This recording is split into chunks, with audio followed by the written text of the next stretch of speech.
Friends, welcome back. तो देखते हैं आज की लेटेस्ट डिफेंस अपडेट्स।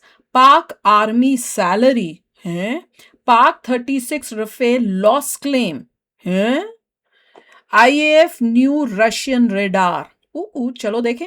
वीडियो शुरू करते हैं। वीडियो शुरू करने से पहले अगर आप चैनल पर नए हो और आपने अभी तक सब्सक्राइब नहीं किया तो जल्दी से पहले सब्सक्राइब के बटन और बेल आइकन को क्लिक कर लो ताकि आपको हमारे सारे न्यू वीडियोस के नोटिफिकेशन मिल जाएं जैसे हम अपलोड करें। अगर आपको वीडियो पसंद आता है प्लीज लाइक एंड शेयर। चलिए शुरू करते हैं। जय हिंद डिफेंस लवर्स। आज की टॉप हेडलाइंस कुछ इस प्रकार है। चीतल हेलीकॉप्टर्स लगातार कर रहे हैं माउंटेन्स में फ्लाई। भारतीय वायुसेना की सर्विस में इंडक्ट हुई स्टेल्थ एयरक्राफ्ट को डिटेक्ट होने वाली रडार। भारत में बनने वाले रफाल में पहुंचेगा स्वदेशी कंटेंट 60% तक। और भारत और इजराइल संयुक्त रूप से विकसित करेंगे एडवांस्ड डिफेंस टेक्नोलॉजीज।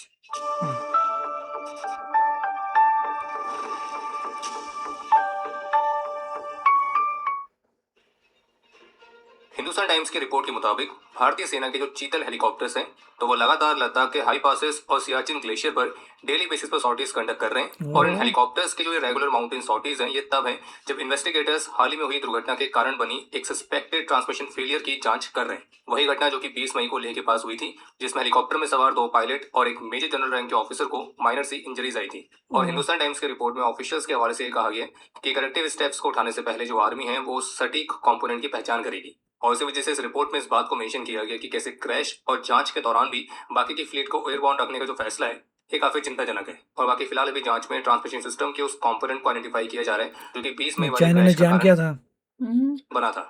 और उसकी पहचान होने के बाद ही फिर जो करेक्टिव स्टेप्स है वो लिए जाएंगे। बाकी रिपोर्ट में ऑफिशियल्स के हवाले से कहा गया है क्योंकि advance light helicopter through heavy होने के कारण लद्दाख माउंटेन्स की फ्रंट लाइन ड्यूटीज में इस्तेमाल नहीं हो सकते। इस वजह से चीतल हेलीकॉप्टर्स हैं जो कि exceptional power to weight ratio के साथ आते हैं तो 20 मई वाले क्रैश के बाद से भी डेली बेसिस पर फ्लाई कर रहे हैं। तो जैसे कि आप सभी जानते हैं कि फ्रांस के साथ जो 114 रफाल फाइटर्स वाली डील को लेकर नेगोशिएशंस चल रहे हैं, तो अभी तक जो रिपोर्ट्स आई हैं उनके मुताबिक इस डील के तहत लगभग 96 रफाल फाइटर्स भारत में मैन्युफैक्चर किए जाएंगे। तो अब इस मामले पर तब प्रिंट की तरफ से रिपोर्ट जारी की गई है जिसमें बताया गया कि इस वर्ष मई के अंत तक जो फ्रांस को इस डील से संबंधित LOR यानी कि लेटर ऑफ रिक्वेस्ट भेजा गया था, तो उसी के हिस्से के तौर पर जो महत्वपूर्ण डिमांड्स रखी गई हैं, तो उसमें से एक डिमांड यह है कि भारतीय वायुसेना चाहती है कि जो रफाल फाइटर्स भारत में मैन्युफैक्चर होंगे तो उसके पहले बैच में कम से कम 40% तक का स्वदेशी कंटेंट होना चाहिए और लास्ट बैच तक ये स्वदेशी कंटेंट की मात्रा 60% तक बढ़ाई जाए। और आपको स्पष्ट करते कि जो रफाल फाइटर्स भारत में मैन्युफैक्चर होंगे वो F4 स्टैंडर्ड वाले होंगे। बाकी उम्मीद की जा रही है कि जो फ्रेंच गवर्नमेंट है वो इस LOR का रिस्पॉन्स सितंबर तक भारत को भेज देगी। बाकी रफाल फाइटर्स की मैन्युफैक्चरिंग भारत में करने के लिए टसॉल्ट एविएशन ने ऑलरेडी फ्यूजलाज की मैन्युफैक्चरिंग के लिए टाटा को आउटसोर्स किया हुआ है और अब रफाल के विंग्स की मैन्युफैक्चरिंग के लिए एक पार्टनर की तलाश में है। जबकि टसॉल्ट एविएशन ने लाइन रिप्लेसेबल यूनिट्स और कंपोनेंट्स की मैन्युफैक्चरिंग के लिए कुछ और इंडियन कंपनीज के साथ ऑलरेडी टाई अप कर रखा है। सोर्सेस के हवाले से भी कहा गया कि टसॉल्ट एविएशन ने भारत को इस बात का भरोसा दिलाया है कि भारत में वे जो MRO फैसिलिटी को स्थापित करने की योजना भी बना रहे हैं तो उससे फाइटर जेट में स्वदेशीकरण का जो हिस्सा है वो कुल मिलाकर 80% तक पहुंच सकता है। और जब ये पूछा गया कि क्या इस बात की भी संभावना है कि इस डील की कीमत जो तय की गई थी तो क्या वो उससे भी कहीं ज्यादा हो सकती है, तो सोर्सेस का ये कहना है कि ऐसा होने की संभावना बेहद ही कम है। और बाकी जैसे कि पहले की रिपोर्ट से मेंशन किया गया कि इस डील के तहत जो भारतीय वायुसेना के मौजूदा 36 रफाल फाइटर्स हैं जो कि F3R+ वर्जन वाले हैं तो उनको भी F4 स्टैंडर्ड में अपग्रेड किया जाएगा। बाकी अगर डील इस वर्ष के अंत तक या फिर अगले वर्ष की शुरुआत तक साइन हो जाती है तो जो 18 रफाल फ्लाईवे कंडीशंस के तहत भारत में आने हैं तो उनकी डिलीवरी 2030 के बाद से स्टार्ट होगी। बाकी रफाल से याद आया, पाकिस्तान के प्रोपेगेंडा विंग ISPR के जो बॉट्स हैं तो वो सोशल मीडिया पर एक AI वीडियो को सर्कुलेट कर रहे हैं और जिसमें वो ऐसा दिखाने का प्रयास कर रहे हैं कि देखिए इंडियन एयरफोर्स के ऑफिसर ने गलती से स्वीकार कर लिया है कि हमारे पास 32 रफाल ही हैं। और कोई भी इस वीडियो को देख के बता सकता है कि उसमें जो व्यक्ति दिख रहा है वो AI जनरेटेड है। और जैसे कि आप सभी जानते हैं कि पाकिस्तान के नंबर 1 एयरफोर्स के चाहे पायलट हो या फिर उनके जाहिल जनता तो वो रफाल को देखकर इजैकुलेट करना शुरू कर देते हैं। उन्होंने इजैकुलेट नहीं किया, बट जो टाइम वो इजैकुलेशन में लगा सकते थे तैयारे को तो इस बार वो इस AI वाली वीडियो से ही काफी खुश होते हुए दिख रहे हैं। और वैसे भी जब से भारतीय वायुसेना के 36 रफाल फाइटर्स की फ्लीट के लिए जो बेस्ट सपोर्ट वाला टेंडर है उसके डॉक्यूमेंट की पिक्चर सामने आई है तो उसके बाद से इस तरह की फर्जी वीडियोस में बढ़ोतरी देखने को मिली है क्योंकि शायद पोर्टियों को उम्मीद नहीं थी कि उनका जो प्रोपेगेंडा है वो ऐसे बस्ट हो जाएगा। बाकी इसी बात पर कमेंट सेक्शन में PKMKB फॉरएवर लिखना ना भूलें। भारत ने भूकंप से प्रभावित वेनेजुएला में इंडियन आर्मी की एक स्पेशलाइज्ड मेडिकल टीम को डिप्लॉय किया है और भारत के इस ह्यूमैनिटेरियन डिजास्टर रिलीफ ऑपरेशन का नाम है ऑपरेशन अमिस्ताद। अमिस्ताद एक स्पेनिश शब्द है और उसका मतलब होता है दोस्ती। और इस ऑपरेशन के तहत 60 पैराफील्ड हॉस्पिटल से भारतीय सेना के 41 मेंबर्स की टीम डिप्लॉय की गई है और जिसमें 9 मेडिकल ऑफिसर्स भी शामिल हैं। और इसके साथ ही भारत ने अपने रैपिडली डिप्लॉयबल एक मॉड्यूलर फील्ड हॉस्पिटल जो कि भीष्म क्यूब के नाम से जाना जाता है तो उसको भी डिप्लॉय किया है जो कि लगभग 200 पेशेंट टाटा की लग रही इसके है लिए लिखा हुआ। एडवांस्ड ट्रॉमा केयर को डिलीवर कर सकता है। हम्म, इसके अलावा इमरजेंसी सर्जरीज यहाँ पे की जा सकती हैं और एक इंटेंसिव केयर दे सकता है, जो कि भारत की डिजास्टर रिस्पांस कैपेबिलिटी को महत्वपूर्ण तरीके से बढ़ाएगा। और ये ऑपरेशन एक बार फिर से भारत की उस अटूट प्रतिबद्धता को दर्शाता है जो कि वसुधैव कुटुंबकम वाली भावना से प्रेरित है।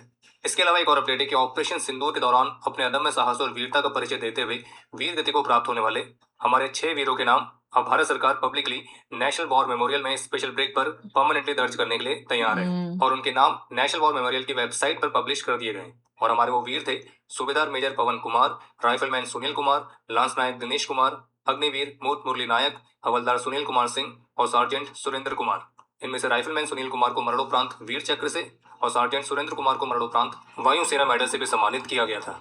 लेकिन इसको लेकर जो मीडिया रिपोर्ट्स आई हैं उनमें कुछ इस तरह से दिखाया गया है या कुछ इस तरह से लिखा गया है कि भारत ने ऑफिशियली हमारे इन 6 वीरों के जो नाम है वो पब्लिक किए हैं। और इस तरह के हेडलाइंस देख के कुछ लोग इस बात को लेकर कंफ्यूज हो रहे हैं और ये ब्लेम कर रहे हैं कि भारत ने इतना समय क्यों लगा दिया हमारे इन वीरों के नाम सामने लाने के लिए। तो आपको स्पष्ट कर दें कि हमारे इन वीरों के नाम अभी नहीं, बहुत पहले ही सामने आ गए थे। जबकि 11 मई 2025 को जो ऑपरेशनल अपडेट देते हुए डीजीएमओ की प्रेस कॉन्फ्रेंस हुई थी उसी में डीजीएमओ ने बताया था कि हमारे 5 सोल्जर्स हमने खोए हैं और उनको श्रद्धांजलि अर्पित की गई थी और सोशल मीडिया पर उनके नाम भी सामने आ गए थे, जिनमें सूबेदार मेजर पवन कुमार, लांस नायक दिनेश कुमार शर्मा, अग्निवीर मुरली नायक, राइफलमैन सुनील कुमार और सार्जेंट सुरेंद्र कुमार शामिल थे। और 11 मई को ही ऑपरेशन सिंदूर में हुई हमारे सोल्जर्स की कैजुअलिटीज के बारे में अपडेट दिया गया था। तो कैसे हो इनको कैसे हो गया? पता नहीं। और ये बात हमारे 6 सोल्जर्स के नाम की कि 11 मई को उनको मेंशन क्यों नहीं किया गया था। तो आपको स्पष्ट करते हैं कि ऑपरेशन सिंदूर में वीर गति को प्राप्त होने वाले जो हमारे 6th सोल्जर हैं हवलदार सुनील कुमार सिंह, तो वो ऑपरेशन सिंदूर के दौरान गंभीर रूप से घायल हुए थे और फिर कमांड हॉस्पिटल में उनका ट्रीटमेंट चल रहा था, लेकिन उन्हें बचाया नहीं जा सका और वे 6 जून 2025 को वीर गति को प्राप्त हुए और उनके सर्वोच्च बलिदान के बारे में आर्मी की व्हाइट नाइट कोर के ऑफिशियल हैंडल से पोस्ट भी की गई थी। तो इसलिए जो एक फर्जी नैरेटिव चलाने का प्रयास किया जा रहा है कि भारत ने अपनी कैजुअलिटीज छुपाई हैं, इतना समय लगा दिया बताने में, तो ये सब कुछ फर्जी है, ऐसा कुछ भी नहीं हुआ है। इन वीरों के नाम बहुत पहले आ गए थे। वैसे हमें पूरी उम्मीद है कि अगर हमारे डिफेंस अपडेट को रेगुलरली फॉलो करते हैं तो आप इसके बारे में अच्छी तरह से अवगत होंगे। और अगर किसी को ये बात कंफर्म करनी है तो वो खुद ही इंटरनेट पर जाकर सर्च कर सकता है, उन्हें 11-12 मई की पोस्ट बहुत सारी दिख जाएंगी।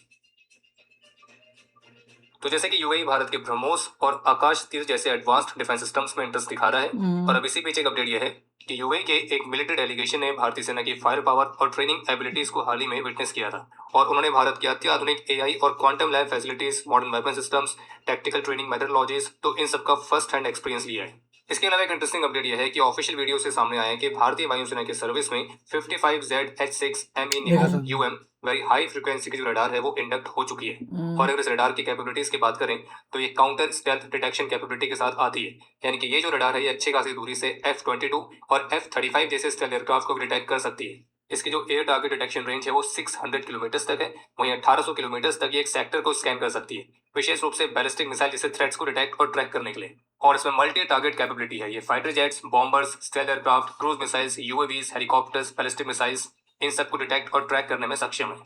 और ये रशिया की है, रशिया से ली है ना? भारत के tri service Andaman and Nicobar command के आर्मी और एयरफोर्स कंपोनेंट्स ने एक जॉइंट रैपिड इंसर्शन एक्सरसाइज को कंडक्ट किया था, जिसका उद्देश्य था दोनों सर्विसेज के बीच आपसी तालमेल को बढ़ाना और साथ ही इस रीजन में कहीं भी एक मिशन ओरिएंटेड फोर्स की स्विफ्ट डिप्लॉयमेंट वाली कैपेबिलिटी को एनहांस करना। और जो ड्रिल है ये दिन और रात दोनों ही तरह की स्थिति में कंडक्ट की गई थी।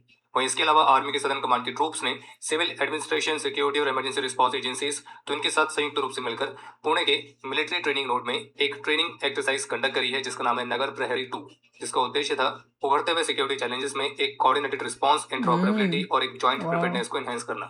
इसके अलावा एनडीटीवी की तरफ से एक रिपोर्ट जारी की गई है और उस रिपोर्ट के मुताबिक भारत और इजराइल अब अपने बीच के डिफेंस और सिक्योरिटी रिलेशनशिप के एक नए फेज में आगे बढ़ रहे हैं और ये जो पार्टनरशिप है ये स्ट्रक्चरिंग के फाइनल स्टेजेस में है, जिसमें महत्वपूर्ण डिफेंस सिस्टम्स का को production, next generation military technologies का जॉइंट डेवलपमेंट और साथ ही कॉन्फ्लिक्ट, थ्रेट या फिर एक्यूट नेशनल सिक्योरिटी प्रेशर के समय एक्टिव किए जाने वाले इमरजेंसी प्रोक्योरमेंट मैकेनिज्म्स, तो इन सबको कवर किया जा रहा है।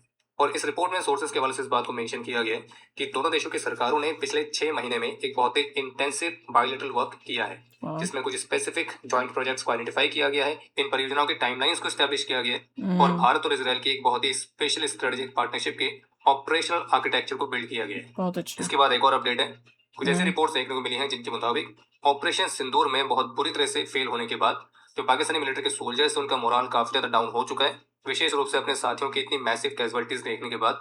तो उनके मोरल को हाई करने के लिए पाकिस्तानी आर्मी ने अपने सोल्जर्स की सैलरी में 25% तक की बढ़ोतरी करने का निर्णय लिया है। चलिए बाकी अब भाई 25% बढ़ा रहे हैं तो पैसा कहाँ से आ रहा है?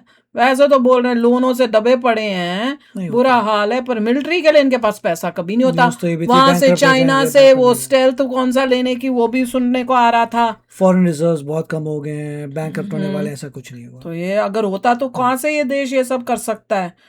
यहाँ आप खुद ही 25% करके अपनी सैलरी बढ़ा है अपना फील्ड मार्शल कि मेरे को और पैसा मिल जाएगा।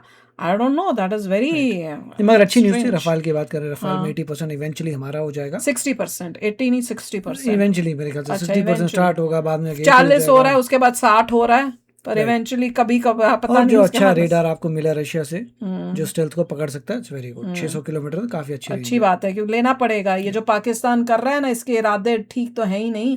उसके लिए हमें हमेशा प्रिपेयर्ड रहना पड़ेगा, उससे एक कदम आगे कम से कम। तो चलो यार, आप भी शेयर करना अपने थॉट्स। चलते हैं, मिलेंगे नेक्स्ट वीडियो में बहुत ही जल्द। Till then take care and bye bye.